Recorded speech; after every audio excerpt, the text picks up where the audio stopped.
Allez, il est 11h01, on démarre? Allez-y. Très bien. Alors, bonjour à tous et bienvenue à ce webinaire dédié aujourd'hui à l'écoute de la voix du client par SMS. On va essayer de répondre à une question. Est-ce que ce canal SMS permet aujourd'hui une mesure optimale de la satisfaction client? Et pour répondre à cette question, alors j'ai le plaisir d'accueillir Pierrick Chenal. Bonjour à tous. Voilà. Alors oui, on va se présenter. Enfin, d'abord, vous avez une fenêtre de chat où vous pouvez poser des questions. N'hésitez pas, on y répondra à la fin de cette présentation. Vous pourrez également télécharger cette présentation depuis la plateforme Webikeo. À la fin du webinaire, vous allez recevoir une enquête de satisfaction, puisqu'on est toujours nous avons un process d'amélioration continue voilà, de nos présentations, donc surtout n'hésitez pas à y répondre. Pour rien manquer de l'actualité de notre entreprise Eloquent, vous pouvez vous abonner à notre chaîne Webikeo et nous rejoindre également sur LinkedIn. Et en bas de votre écran, vous avez un petit bouton Zoom to Fit pour en gros bien ajuster la présentation à votre écran pour que ce soit optimal. Alors, on va peut-être se présenter. Pierrick. On le regarde. Très bien, merci. Donc, Aurélie Daniel, donc, je suis chef de produit et responsable de l'offre écoute. Et moi-même, Pierre Chenal, directeur du département projet chez Eloquent et spécialiste de l'écoute. Alors, un rapide aperçu de ce des points qu'on va aborder aujourd'hui. Donc, tout d'abord, l'arrivée du SMS en tant que nouveau canal de recueil de la satisfaction client. Quelle mise en œuvre aujourd'hui? Est-ce que c'est réellement un canal héroïste? Et est-ce que cette écoute par SMS elle est suffisante? On va essayer d'y répondre. Alors tout d'abord, qui sommes-nous? Eloquent, nous sommes experts de la relation client et ce depuis 2001. Nous mettons à disposition de nos clients trois offres. Une offre de dialogue qui permet en gros de gérer toute la relation cliente entrante multicanal et ce de manière unifiée. Une offre de dialogue combinée à de l'écoute où nous allons recueillir la satisfaction client et pour comprendre cette satisfaction, les motifs de cette satisfaction ou insatisfaction combinés à de l'analyse sémantique, trois offres qui sont disponibles sur une même plateforme SaaS. Pour compléter, plateforme dont on est certifié ISO 27001 sur la sécurité des données. Tout à fait, très important pour le SaaS. Alors, tout d'abord, l'arrivée du SMS, comment est arrivé ce nouveau canal pour mesurer la satisfaction client? Un petit point sur l'usage en chiffres autour du SMS et bien sûr de son terminal de réception le mobile. Aujourd'hui, c'est 90% des Français qui sont équipés d'un mobile, 60% d'entre eux ont un smartphone et ces supports sont consultés en moyenne 150 fois par jour. C'est un chiffre très important, énorme. Outre-Manche, chez nos collègues britanniques, c'est 200 consultations du mobile par jour. Alors, pour tout type d'usage, ça peut même consulter l'heure, regarder, aller sur les réseaux sociaux, consulter l'actualité, ce genre de choses. Mais c'est à chaque fois une occasion de regarder l'interface principale de son portable et de voir si on a reçu un petit SMS ou pas. Plus sur la partie SMS, il y a une forte acceptation aujourd'hui du consommateur. 81% des détenteurs de mobiles sont intéressés par la réception de SMS de la part des entreprises. Alors, ce chiffre, il est aussi important. Il faut savoir que ça correspond à une acceptation sur la partie aussi bien enquête de satisfaction que réception de messages autour des services apportés par une entreprise ou de push promotionnelle. Alors, petite question empirique, aujourd'hui, comment est-ce que le SMS est arrivé en tant que canal de mesure de la satisfaction client? En fait, ces dernières années, nous avons constaté une évolution dans la mesure de la satisfaction, dans les méthodes. Pendant de nombreuses années, les entreprises mesuraient la satisfaction client via un baromètre à froid, qui pouvait être soit annuel, semestriel, trimestriel. On était vraiment sur une écoute à froid. Donc ce type d'étude est toujours très intéressante et permet de mettre en place des plans d'action vraiment moyen terme et long terme. Le manque qu'avaient les entreprises, c'était vraiment d'avoir des dispositifs qui leur permettaient de réagir vraiment à chaud, de mettre en place des plans d'action vraiment à court terme. Donc, on a constaté cette évolution et donc une duplication de la mesure de la satisfaction client avec, comme je viens de vous le dire, un besoin vraiment plus opérationnel et instantané de la mesure. Et donc, ce nouveau besoin opérationnel entraînait une nécessité d'une nouveauté. Les canaux traditionnels n'étaient pas forcément les plus adaptés pour du recueil à chaud. Le téléphone, on a vu depuis des années déjà vraiment une baisse des enquêtes par téléphone, d'un point de vue budgétaire, même d'un point de vue méthodologique. Le mail aussi commence à s'essouffler, c'est-à-dire que les gens sont très sollicités par email, que ce soit de manière commerciale, de manière pour les enquêtes, etc. Ce besoin opérationnel nécessitait aussi une volumétrie de réponses à garantir. Pourquoi? Parce que quand vous êtes sur du pilotage opérationnel, il vous faut quand même une matière pour mettre en place des plans d'action, même très court terme. Si vous avez 2 ou 3 réponses, vous risquez de mettre en place des plans d'action qui n'ont aucun sens parce que sur des réponses atypiques clients. Donc vous avez besoin vraiment d'une volumétrie de réponses. Pourquoi aussi la volumétrie de réponses? C'est qu'on ne va pas se le cacher, on a des entreprises aussi qui rémunèrent via du variable une partie de leurs salariés en contact avec des clients. Ce variable est basé sur la satisfaction client. Donc pour s'affranchir de tout problème RH, de contestation, il vous faut aussi une volumétrie de réponse pour être représentatif. On a constaté aussi une volonté, une nécessité de simplifier. Donc comme je vous disais précédemment, on avait l'habitude dans les enquêtes de satisfaction de calculer un nombre important d'indicateurs, 10 indicateurs, 15 indicateurs, 30 indicateurs. Et il est difficile de fédérer vraiment vos opérationnels, vos salariés sur autant d'indicateurs. Donc la volonté de simplifier, plus qu'une volonté, ça a été une vraie nécessité, c'est-à-dire de fédérer vos salariés sur 1 ou 2 indicateurs, coupler cela à une vraie question ouverte, des vraies questions commentaires pour amener un peu de la richesse à un indicateur quantique. Et puis, nous ne cachons pas, il y a aussi une appétence de plus en plus pour la nouveauté avec les nouvelles technologies. Et donc, quand un nouveau canal apparaît, il est beaucoup mieux, les gens adhèrent plus. En fait. Alors, également, les entreprises aujourd'hui ont conscience que la relation client, c'est un élément différenciateur du mix et qu'il faut avoir une réelle expérience client optimale. Et du coup, pour ça, elles sont orientées clients et elles mettent à disposition. Voilà, elles se donnent tous les moyens pour répondre aux attentes clients et à leur comportement. Aujourd'hui, le consommateur est de plus en plus mobile. Le mobile, alors entre guillemets, puisque voilà, le consommateur est un peu pipitaire, il va essayer de rentrer en conversation avec l'entreprise de partout et par tous les canaux qui lui sont proposés. Et mobile aussi dans le sens où aujourd'hui, le consommateur considère son mobile comme son assistant personnel, c'est un peu l'extension de lui-même et il a un rapport très de proximité important avec celui-ci. Et rentrer en conversation avec une entreprise, c'est aussi ils ont un besoin d'interactivité et qui est un effort d'écoute perçue, c'est-à-dire l'entreprise va solliciter le consommateur final et ce consommateur final, okay, je donne mon avis, mais je veux que cet avis soit pris en compte. C'est un réel challenge aujourd'hui pour les entreprises de le faire et on le verra tout à l'heure qu'un type d'enquête, notamment ce qu'on appelle SMS interactif, c'est-à-dire du ping-pong, on va pouvoir répondre via la réponse collectée, une question contextuelle à cette réponse va pouvoir être envoyée et on va pouvoir montrer un peu cet effort d'écoute perçue. Le consommateur d'aujourd'hui aussi a également besoin d'un ressenti one-to-one et de vraiment rentrer en conversation avec une entreprise par échange successif de questions-réponses et de manière très rapide. Sur le ressenti one-to-one, pour corroborer tes propos Aurélie, c'est ce qu'on a constaté lorsqu'on a lancé les premières enquêtes SMS auprès de nos clients, c'est que contrairement aux enquêtes email, en fait, quand on posait la première question, la réponse par SMS qui arrivait du client, le client avait vraiment l'impression que quelqu'un était en face. Donc on leur demandait une note, ils nous donnaient une note, mais ils expliquaient oui, je vous donne 6 parce que je ne suis pas forcément content, mon problème n'a pas été traité, rappelez-moi si vous voulez, je suis vraiment pas content, etc. Vraiment, c'est vraiment un média interactif, un canal interactif. Alors, quelle mise en œuvre aujourd'hui? Comment est-ce qu'on écoute par SMS? Donc, ce que je vous propose rapidement, c'est de vous montrer une petite vidéo des deux moyens d'écouter par SMS. La première, donc, on voit, c'est une enquête par SMS interactive du ping-pong, où il y a... Pardon, excusez-moi, je n'ai pas lancé la vidéo.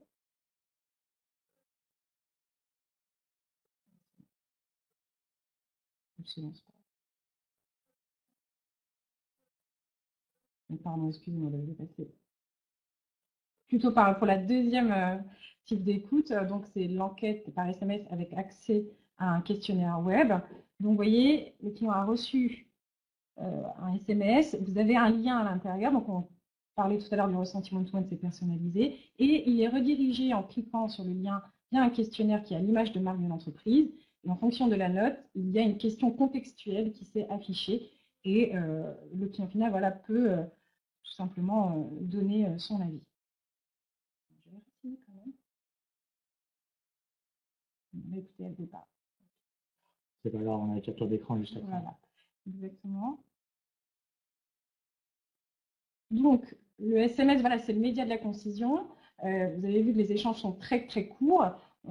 Également, pour les SMS interactifs, vous voyez, il y a une première question qui a été posée, une note qui a été donnée par le consommateur final, et du coup, une question qui est contextuelle à cette note qui est, c'était là pour le coup, une note de satisfaction très basse, 3.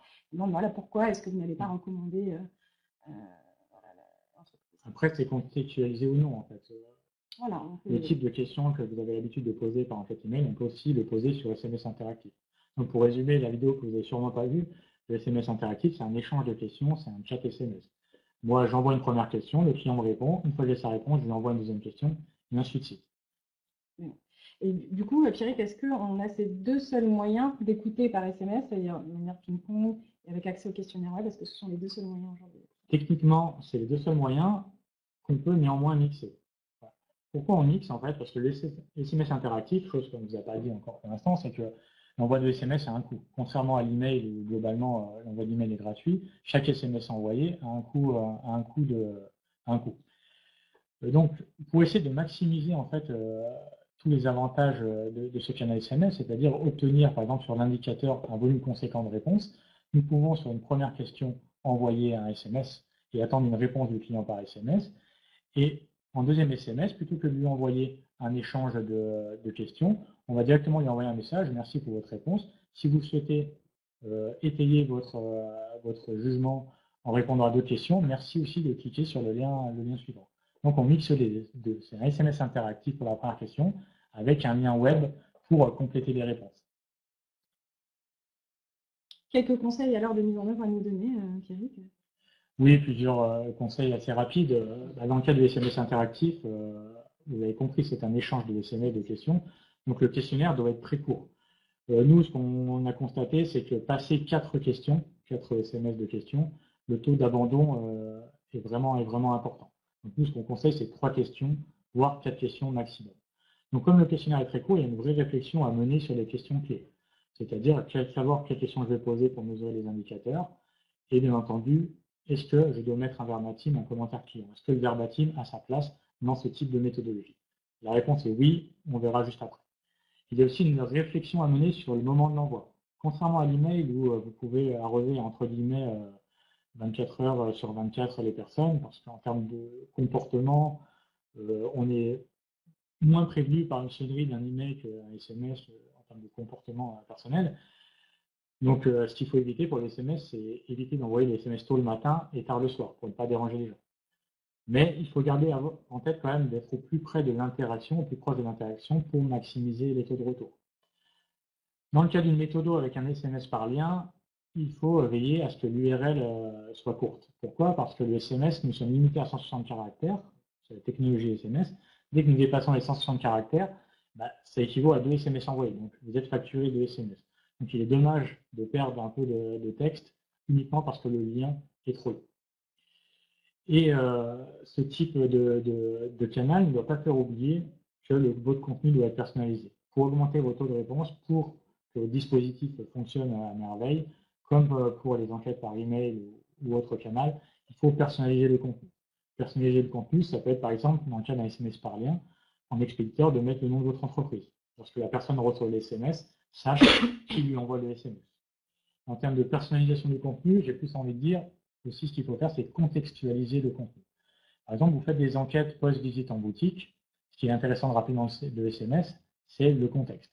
Bonjour, Pierre Chenal, vous êtes venu dans notre boutique avenue des Champs-Élysées le 20 septembre 2016. Nous souhaitons recueillir votre avis. Dans le cas d'un appel, par exemple, une enquête post-contact service client, c'est bonjour Pierre Chenal, vous avez contacté le service client par mail, par téléphone, etc. le 20 septembre 2016. Nous souhaitons recueillir votre avis. Plus vous allez personnaliser le contenu, plus vos taux de retour seront meilleurs.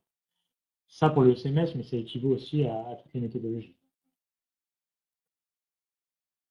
Alors, on est en droit de se demander, comme tu en as très bien parlé, Pierrick, il y a un coût variable qui est alloué à l'envoi des SMS. Est-ce que c'est réellement un canal terroriste aujourd'hui? La réponse est oui. On va étayer un peu. Quelques chiffres déjà qui, je pense, vont vous intéresser en termes de chiffres constatés auprès de nombreux clients sur lesquels on a mis en place. Les taux de retour vont être assez larges. On a constaté entre 25 et 45% de taux de retour, à relativiser en fonction de votre secteur d'activité et aussi du moment de déclenchement d'enquête. Plus vous allez être proche de l'interaction avec le client pour le lancement d'enquête, plus vos taux de retour vont être très bons. Donc ces taux de retour-là, on les a comparés aux enquêtes qu'on pouvait faire sur d'autres canaux pour le même objectif, le même client. Ce sont les taux de retour qui ont été multipliés par 2 ou 3 selon le canal. x2 par rapport à l'email et x3 par rapport à l'enquête vocale. Autre chose très intéressante avec ce type de canal, c'est l'instantanéité des réponses. Avec les enquêtes SMS, nous, ce qu'on constate, c'est qu'à peu près 80% des retours, des réponses, vous les obtenez dans l'heure de réception du SMS. Donc ça, quand vous avez mis ça en place dans un dispositif de pilotage managérial, vous pouvez réagir vraiment au plus vite, car les retours arrivent très très proches de l'envoi de l'enquête. Et pour répondre à la question tout à l'heure sur le fait est-ce que le verbatim a sa place dans une enquête par SMS, la réponse est oui. Quand on a commencé à mettre ça en place auprès de nos clients, ce qu'on avait peur, c'est que le verbatim soit moins rempli, soit moins riche que pour une enquête email. Ce qu'on a constaté, c'est qu'à peu près 2 répondants sur 3 laissent des commentaires. Les taux étaient sensiblement identiques pour la partie email. Par contre, ce qu'on a constaté, c'est que les verbatims sont un peu moins, les gens sont un peu moins prolixes, sont moins riches. Par contre, ils vont droit au but. Ils vont être plus concis dans ce qu'ils ont envie de vous dire. Donc ça, c'était uniquement des chiffres quanti. Les chiffres quanti, c'est bien, mais si derrière, vous n'en faites rien, votre canal, il va pas être héroïste, tout à fait. Donc, toutes vos réponses, l'idéal quand vous faites une collecte, c'est de coupler ça à un plan d'action opérationnel pour un pilotage de la satisfaction. Qu'est-ce que ça veut dire? Ça veut dire, par exemple, que vos opérationnels aient possibilité de consulter en temps réel les remontées, les enquêtes clients. Ça passe, par exemple, par la mise en place d'un portail de reporting en ligne, où, là, sur cet exemple, vos opérationnels peuvent consulter en temps réel le niveau de NPS, le détail entre les promoteurs et nos détracteurs, l'évolution de ce NPS par mois, à la semaine, à la fréquence choisie. Plus vous allez impliquer vos équipes dans ces enquêtes, dans la consultation des résultats, plus ils vont adhérer et plus ce canal va être héroïste. Comme on l'a vu en fait au début avec Aurélie, il y a vraiment un envie de one-to-one avec ce canal. Donc ce qui est intéressant aussi, c'est de plugger à cette collecte ce qu'on va appeler les RTM automatiques. Les RTM automatiques, c'est un mail, un SMS qui va vous prévenir automatiquement, dès la fin de la réponse, par exemple, que ce client est insatisfait. Pourquoi? Vous êtes prévenu au plus tôt, ça va vous permettre de mettre en place des actions correctives et donc reprendre contact avec le client pour comprendre son insatisfaction et donc essayer de la traiter au plus vite. Plus vous allez traiter cette insatisfaction, plus vous allez lui répondre au plus vite, plus vous allez éviter ce qu'on va appeler le bad buzz. Les gens sont de plus en plus connectés, sont sur les réseaux sociaux, sur des forums, etc. Et s'ils ont envie, entre guillemets, de vous pourrir, c'est facile pour eux. Avec un smartphone, j'arrive à pourrir n'importe quelle marque. Donc, le fait de mettre en place le traitement de l'insatisfaction corrélé à cette collecte qui augmente le taux de réponse, vous allez vous affranchir de tout cela et donc mettre en place un peu un cercle vertueux de la satisfaction.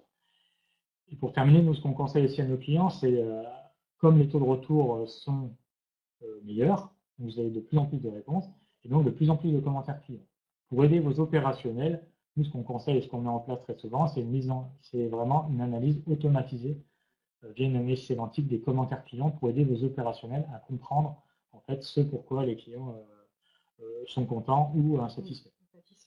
Alors effectivement, le but, via ce canal, vu qu'on a des réponses de manière quasi instantanée, c'est de mettre, comme on l'a dit, on peut avoir un plan d'action qui peut être mis en place très très rapidement, et c'est de rentrer en fait dans une boucle vertueuse de reprise de contrôle de la relation client pour voilà, améliorer, toujours dans un objectif de process d'amélioration continue, de faire de l'expérience, en gros un effet waouh, de réduire le taux de churn, c'est-à-dire le taux de perdition des contacts et tout le chiffre d'affaires qui peut s'en aller avec la désertion des clients, entraîner le réachat. Effectivement, si mon client a un souci, que je le rappelle derrière en lui disant mais qu'est-ce qui s'est passé, qu'est-ce que je peux faire pour pour vous aider et pour surtout en prendre un petit peu la main sur le sujet. Là, on s'approche quand même de ce fameux effet waouh et de l'expérience, d'une expérience optimale.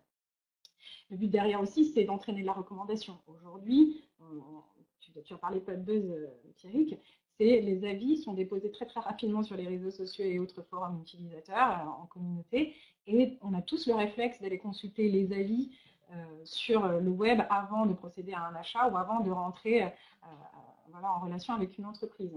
Donc la recommandation, c'est du potentiel de conquête, et une reprise de contrôle de la relation client via un rappel sur insatisfaction, ça permet de rentrer dans un réel processus d'amélioration continue de l'expérience.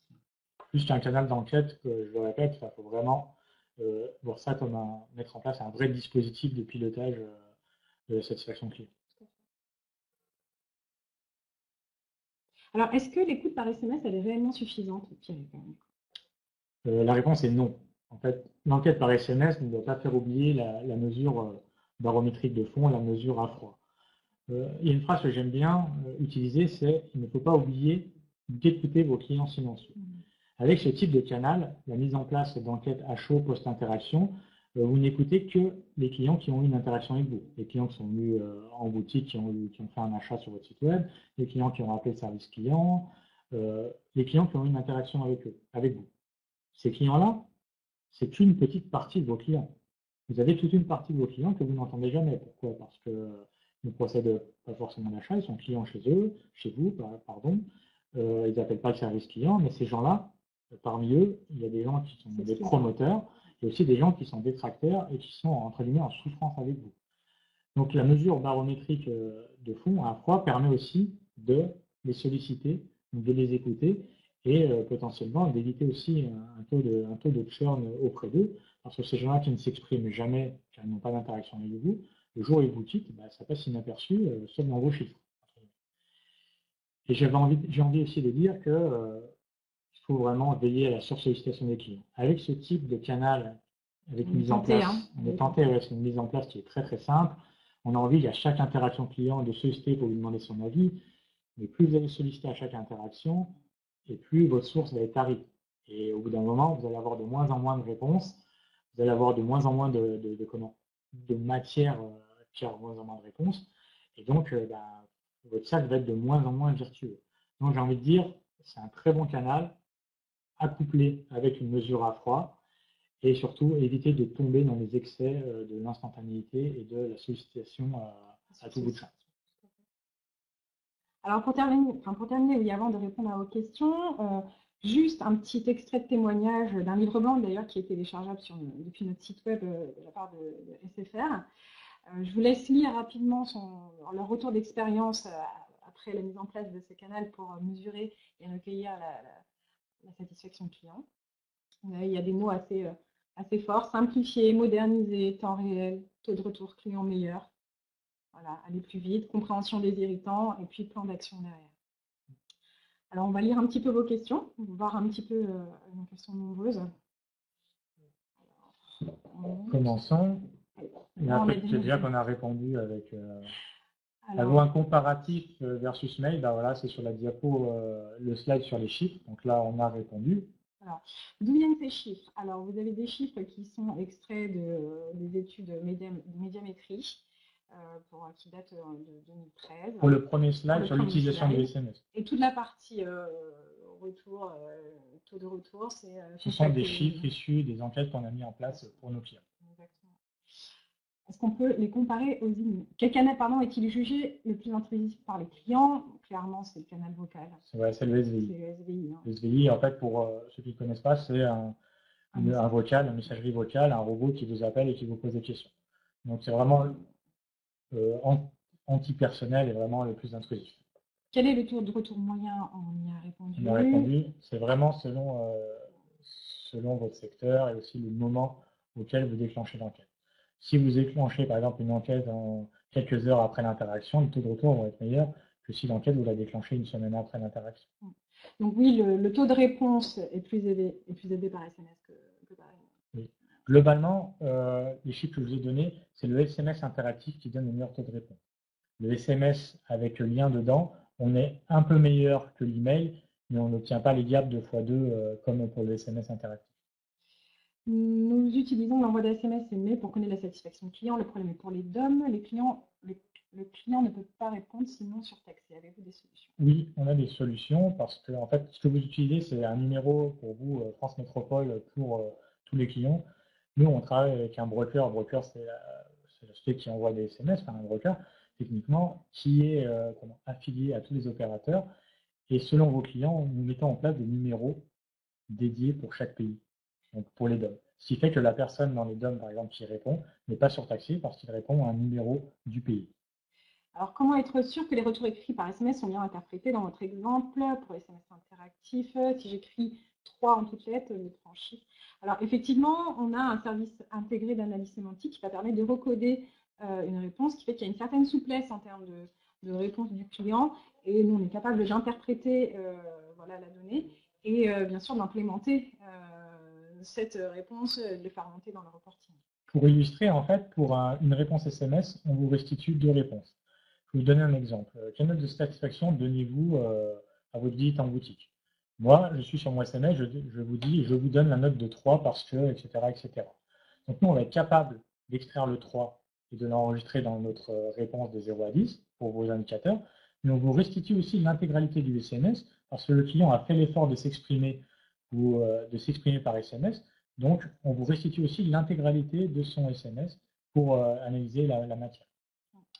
Pour le questionnaire web reçu par SMS, il faut que le client ait donc un smartphone avec abonnement Internet. Tous les clients ne l'ont pas, c'est vrai, mais les chiffres sont à la hausse. Comme on l'a dit, il y a 60% quand même des Français qui sont équipés d'un smartphone. Qui dit smartphone dit en général abonnement à Internet et couplage, puisque les opérateurs télécoms aujourd'hui poursuivent l'effort pour faire des offres toujours plus low cost, et puis avec la démocratisation de l'accès à Internet.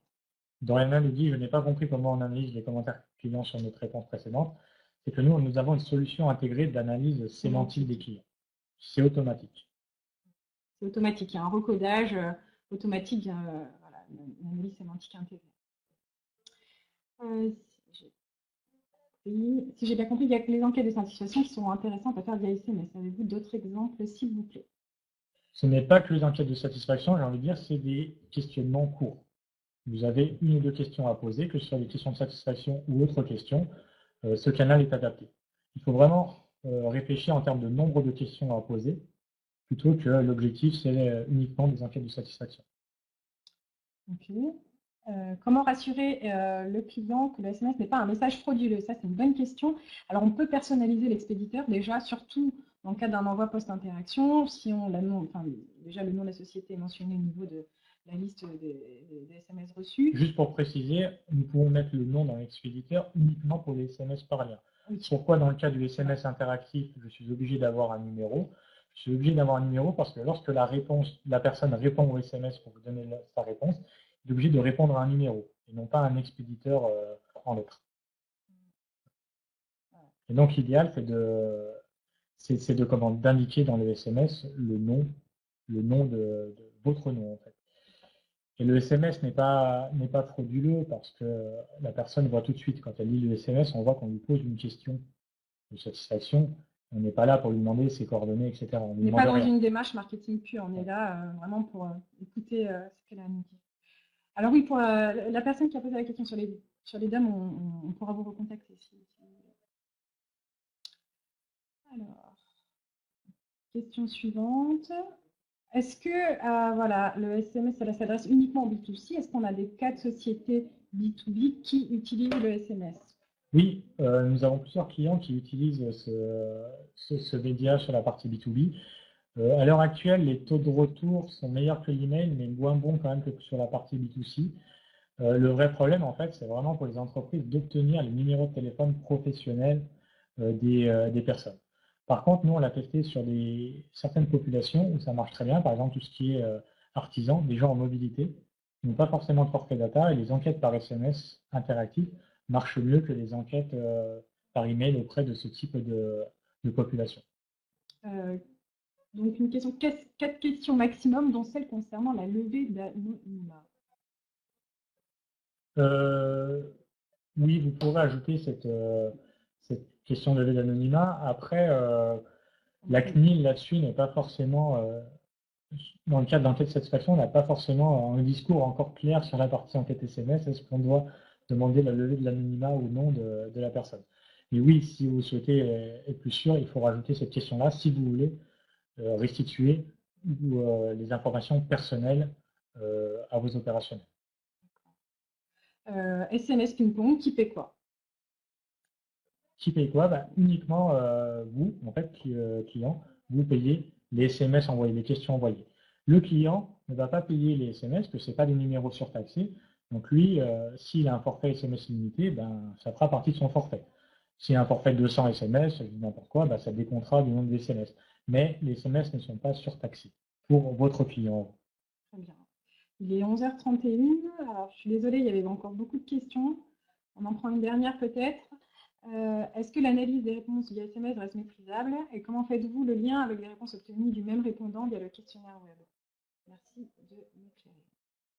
Bah pour cela, il faut nous confier à la fois vos enquêtes SMS et vos questionnaires web.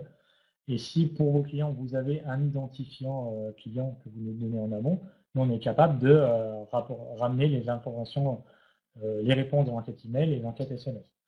Notre plateforme permet vraiment d'avoir une logique client et non pas canal d'enquête. Très bien.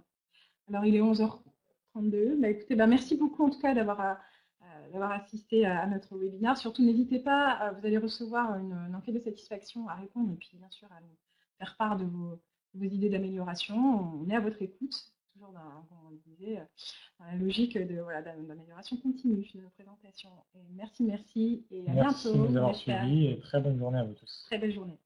Au revoir.